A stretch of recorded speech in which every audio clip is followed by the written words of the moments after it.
Como um homem pensa. Emmett Fox. Vós sois o sal da terra, e se o sal for insípido, com o que se há de salgar? Para nada mais presta, senão para se lançar fora e ser pisado pelos homens. Vós sois a luz do mundo. Não se pode esconder uma cidade edificada sobre um monte. Nem se acende a candeia e se coloca debaixo do alqueire, mas no veleador, e dá luz a todos que estão na casa. Assim, resplandeça a vossa luz diante dos homens, para que vejam as vossas boas obras, e glorifiquem o vosso Pai que está nos céus.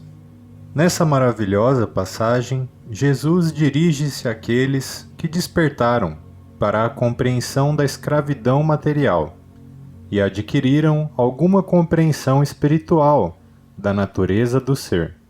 Ou seja, ele se dirige aos que compreendem o significado da totalidade de Deus ou do bem e da impotência do mal em face da verdade.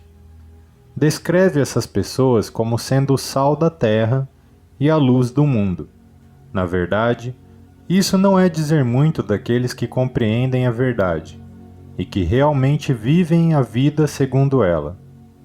É possível e, de fato, muito fácil aceitar estes princípios vitais como sendo verdadeiros. Amar a beleza que há neles e, no entanto, não os pôr consistentemente em prática na nossa vida. Mas essa é uma atitude perigosa, pois nesse caso, o sal é insípido e para nada mais presta senão para se lançar fora e ser pisado pelos homens. Se você compreender e aceitar os ensinamentos de Jesus e se envidar todos os esforços para os pôr em prática em todos os setores de sua vida cotidiana, se procurar sistematicamente destruir em si tudo o que você sabe que não deveria existir, coisas como o egoísmo, o orgulho, a vaidade, a sensualidade, o fariseísmo, o ciúme, a autopiedade, o ressentimento, a condenação e assim por diante, não os alimentando, não cedendo a elas, mas fazendo-os parecer e recusando-lhes toda a expressão. Se estender os pensamentos lealmente retos a todas as coisas e pessoas que você conhece, principalmente as pessoas e coisas de que você não gosta, então você será digno de ser chamado o sal da terra. Se viver a vida de acordo com estes princípios, não importa quais sejam as suas circunstâncias atuais ou quais as dificuldades com que você terá de se defrontar, triunfará sobre todas elas e poderá manifestar-se. E não só você poderá manifestar-se no tempo mais curto possível, como será, num sentido muito positivo e literal, uma influência benfazeja e iluminadora para todos os que o cercam, e uma bênção para toda a raça humana. Será bênção para homens e mulheres em lugares e tempos remotos, homens e mulheres de que você nunca ouviu falar e que nunca ouviram falar de você. Uma luz do mundo, por mais espantoso e maravilhoso que isso possa parecer. O estado de sua alma é sempre expresso em suas condições exteriores e na influência intangível que você irradia. Há uma lei cósmica segundo a qual nada pode negar permanentemente a sua própria natureza. Disse Emerson: o que você é brada tão alto que não consigo ouvir o que você diz.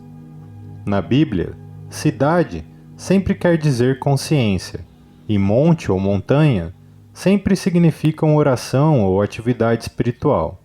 Levantei meus olhos para os montes, de onde vem o meu socorro. Se o Senhor não guardar a cidade, o vigia trabalhará em vão. A alma que se baseia na oração não pode ser escondida, brilha durante toda a vida, fala por si mesma, mas em completo silêncio, e faz muito do seu melhor trabalho inconscientemente. Sua simples presença faz bem e abençoa todos os que o cercam. sem precisar fazer qualquer esforço especial. Nunca procure forçar outras pessoas a aceitarem a verdade espiritual. Em vez disso, faça com que elas fiquem tão favoravelmente impressionadas por sua vida e por sua conduta, pela paz e pela alegria que irradiam de sua pessoa, que venham correndo para você por sua livre vontade, suplicando-lhe que lhes dê essa coisa maravilhosa que você tem. Eu, a verdade de Cristo, se erguido bem alto, atrairei todos os homens para mim. Isso é fazer com que sua alma seja realmente a cidade edificada sobre um monte, que não pode ser escondido, pois ela é a cidade de ouro, a cidade de Deus. Isso é fazer com que resplandeça a vossa luz, para glorificar o vosso Pai que está nos céus. Não cuideis que vim destruir a lei ou os profetas. Não vim abrogar, mas cumprir, porque em verdade vos digo que, até o céu e a terra passem, nem uma jota ou um tio se omitirá da lei, sem que tudo seja cumprido. Qualquer, pois, que violar um destes mais pequenos mandamentos, e assim ensinar aos homens, será chamado menor no reino dos céus. Aquele, porém, que os cumprir e ensinar, será chamado grande no reino dos céus. Porque vos digo que, se a vossa justiça não exceder a dos escribas e dos fariseus, de modo algum entrareis no reino dos céus. O verdadeiro cristianismo é uma influência inteiramente positiva. Ocorre na vida de uma pessoa para aumentá-la e enriquecê-la, para torná-la mais completa, ampla e melhor, nunca para restringi-la. Você não pode perder nada que seja digno de possuir por adquirir o conhecimento da verdade. É preciso fazer sacrifício, mas apenas das coisas sem as quais a pessoa se sente muito mais feliz. Nunca dê nada que realmente vale a pena ter. Muitas pessoas têm a ideia de que conhecer melhor a Deus significará abdicar de coisas que sentirão pena em perder, disse uma jovem. Pretendo abraçar a religião mais tarde, quando for mais velha, mas primeiro quero divertir-me.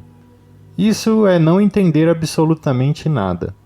As coisas que são necessárias sacrificar são o egoísmo, o medo e a crença na limitação, necessária de qualquer tipo. Acima de tudo, tem-se de sacrificar a crença de que existe qualquer poder ou durabilidade no mal, além do poder que nós mesmos lhe damos, acreditando nele. Aproximar-se mais de Deus não teria feito com que a jovem deixasse de se divertir, ao contrário, ela teria ganho muitíssimo em felicidade. É bem verdade que, à medida que a sua consciência fosse mudando, ela provavelmente passaria a achar que certas formas de prazer não mais atraíam. Isso talvez tivesse acontecido, mas teria havido ampla compensação na nova luz que seria lançada em todas as fases de sua vida e nos novos e maravilhosos aspectos que o mundo começaria a lhe mostrar. Só as coisas que não valem a pena ter é que desapareceriam sob a ação da verdade. Se por outro lado alguém fosse insensato, a ponto de supor que o conhecimento da verdade da existência pudesse colocá-lo acima da lei moral, no sentido de autorizá-lo a transgredi-la, logo descobriria que tinha cometido um erro trágico. Quanto mais conhecimento espiritual a pessoa possui, mais severo é o castigo que ela faz incidir sobre si mesma, com qualquer infração da lei moral. O cristão não pode permitir-se ser menos cuidadoso do que os outros, na observância do código moral em todos os aspectos de sua vida. Pelo contrário, tem de ser muito mais cauteloso do que as outras pessoas. De fato, toda verdadeira compreensão espiritual tem de ser acompanhada por um progresso moral bem definido. Uma aceitação teórica da verdade pode ir a par com desmazelo moral, para grande perigo do delinquente, mas é totalmente impossível fazer qualquer progresso espiritual a menos que a pessoa procure honestamente viver de acordo com seus princípios. É completamente impossível divorciar o verdadeiro conhecimento espiritual de uma conduta reta. Um J do grego iota significa iode, a menor letra que existe no alfabeto hebraico. O til é uma tradução livre de uma das diminutas projeções que distinguem uma letra hebraica de outra. O sentido é que não só se deve observar o pé da letra lei moral, como também os seus menores detalhes. Temos que exemplificar não apenas a moral comum, como os mais altos padrões da honra. Apesar de seus defeitos, os escribas e os fariseus erram, em sua maioria, homens virtuosos que levavam vidas estritamente morais do seu ponto de vista. Infelizmente, atinham-se apenas à letra da lei, mas obedeciam integralmente a essa letra, cumprindo rigorosamente o que consideravam o seu dever. Seus defeitos eram as fraquezas fatais dos formalistas religiosos de todo o mundo, orgulho espiritual e achar que possuíam a chave da justiça. Eram, porém, completamente inconscientes desses defeitos. Tal é o grande perigo das doenças da alma. E faziam o possível para cumprir a lei como eles a entendiam. Jesus sabia disso, dava-lhes valor por isso, e previne os seus seguidores de que, a menos que a sua conduta prática seja, sob todos os aspectos, tão boa ou até melhor do que a dos escribas e dos fariseus, não devem pensar que estão progredindo espiritualmente. A realização espiritual e os mais altos padrões de conduta precisam andar de braços dados. Se ambos não estiverem presentes, é porque nenhum dos dois está. À medida que você for progredindo no poder espiritual e na compreensão, descobrirá que muitas regras e regulamentos exteriores se tornarão desnecessários.